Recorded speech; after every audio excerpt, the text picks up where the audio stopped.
Los hechos que tomaron la decisión de los jueces fue que los asuntos sometidos a revisión en cada uno de los expedientes, las acciones reclaman el amparo de sus derechos fundamentales.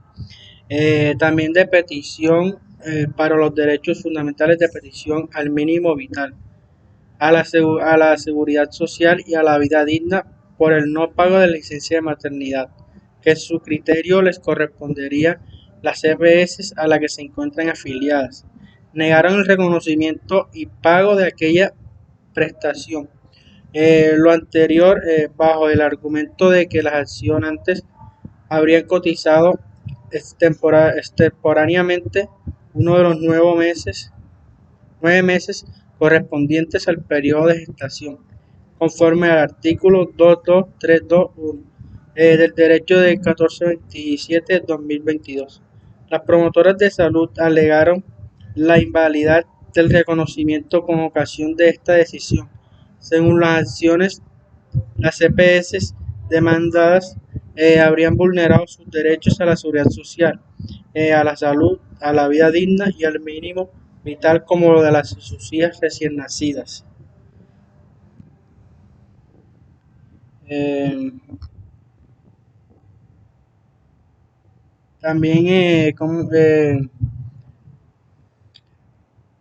los casos de tutela, también el juez de primera instancia toma decisiones sobre la protección de los derechos fundamentales y el juez de segunda instancia revisa la decisión para asegurar que se haya aplicado correctamente el marco legal. Buenas, como le decía mi compañero Ender, también tenemos los fundamentos jurídicos utilizados para las opcionantes de la sentencia T 2007-2024.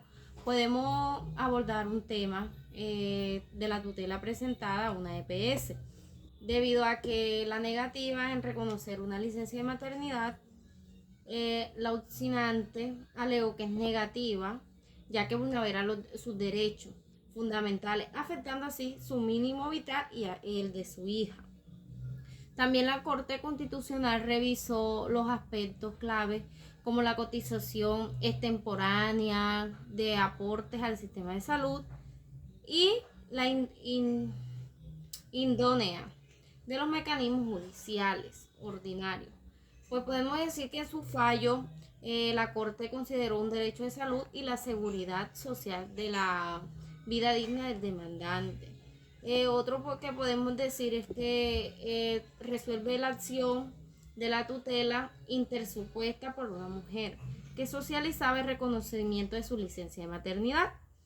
Eh, la autora, por decirlo así, argumentó la negativa de la EPS, que afectaba gravemente su mínimo vital y el de su hija recién nacida. Sin embargo, la EPS lo que se negó totalmente al pago por la cotización correspondiente a uno de los meses del embarazo que fue realizada fuera de largo plazo, de corto plazo, perdón.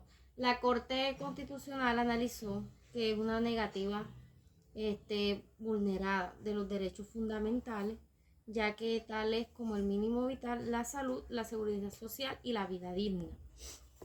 En primera instancia, el juez laboral declaró un improcedente la tutela, porque al considerar que el demandante no probó la situación económica precaria, a pesar de ello, la opcionante impugnó la decisión, alegando que los mecanismos judiciales ordinarios no eran eficaces para resolver su caso. Debido a esto, la urgencia de su situación, la Corte Constitucional también dijo que revisó el caso considerando el derecho a la protección del mínimo vital y la importancia de salud metroinfantil, haciendo especialista énfasis en los principios, de subsidiariedad e inmediatez. Por otro punto, podemos decir que alegaciones de la entidad opcionada para defenderse, o sea, que utilizó la entidad opcionada, lo que hizo fue compensar a la EPS, defendió su postura y argumentó varios puntos a ver qué se podía hacer. Uno de esos puntos claves fue la esporaneidad de en las cotizaciones, ¿Por qué? Porque la EPS afirmó que no podía reconocer la licencia de maternidad debido a que una de las cotizaciones del periodo de negación fue realizada fuera del plazo estipulado por la normativa del decreto 10427 de 2022, que específicamente la cotización del mes de diciembre de 2022 fue pagada el 9 de diciembre, cuando el plazo era hasta el 6 de diciembre. También tenemos otro punto importante, que es la imprudencia de tutela. O sea, la EPS estuvo que la tutela era improcedente, ya que el asunto tenía carácter económico y no constituida al prejuicio irremediable. Además de eso, argumentó que la autora podía acudir al juridismo ordinario laboral, que es un mecanismo más idóneo para resolver este tipo de controversia. Otro punto que tenemos es la subsidiariedad, que la entidad también resaltó que la tutela no cumplía con el requisito de la subsidiariedad, ya que la reclamación de la doctora para resolverse en otra judicial sin necesidad de la intervención de un juez constitucional, por así decirlo. Y tenemos un cuarto punto, que es la posible reintegro de fondo, que eso nos habla de en caso de que fallara a favor de la demandante, la EPS pidió que se ordenara a la administradora de los recursos del Sistema General de la Seguridad Social, como el LADRE, que reintegra los fondos de la GPS, ya que sería la encargada de cubrir pagos de licencia de maternidad. Otro punto que tenemos es la decisión final de la Corte Constitucional de la TED 207 de 2024, que nos habla de la licencia de maternidad. Pues la Corte Constitucional decidió proteger principalmente los derechos fundamentales del accionante. La Corte reconoce que la negativa de la EPS a pagar la licencia de la maternidad debido a una cotización temporánea que afectaba el mínimo vital de la demandante y la de su hija, que era una recién nacida.